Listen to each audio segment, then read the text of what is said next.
So ngayon naman, tinry ko namang magluto gamitin itong Linox Nabu. Bago rin ito na combi oven. Marami siyang functionality. Meron siyang steam, meron na siyang oven, turbo, eco vapor. Pwede mo siyang pagsabayin. Meron siyang humidity control, may fan, may heat. So pwede mong pagsabay-sabayin. Combination siya ng steam and convection.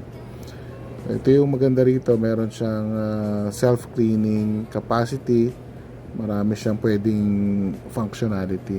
Linox Nabu, ito, tinatry ko for the first time. Ito yung kasama dun sa facilities natin sa Mika Mandaluyong. Dito natin ginagawa at sinusubukang ituro yung mga bagong equipment na galing sa barko. Kararating lang nito noong 2023 September. So bagong-bago, galing sa ibang bansa, sa Rostock, Germany, galing sa Canada, galing sa Italy, sa Genoa. So talagang pinipilit namin na ibigay yung tamang equipment para sa training na matino. So para pagka nagtrabaho ka na sa barko, hindi ka mabugulat kung paano gamitin yung mga equipment na yan. Kasi alam mo na, nasubukan mo nang gamitin. So ayan, nagluto ako ng roast chicken.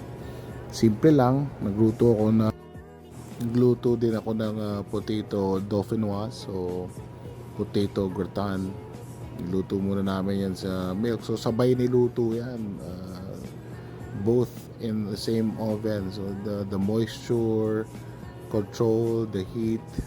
So it's a combination of those cooking methods. So yan, pinaplato na namin.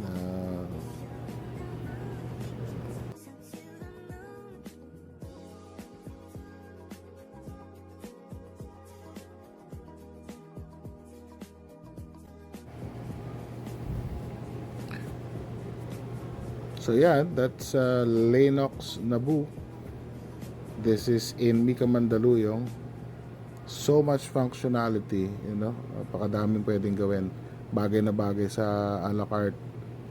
Pwede ito because they have so many functions. So this is in Mika Mandaluyong, Pioneer Woodlands.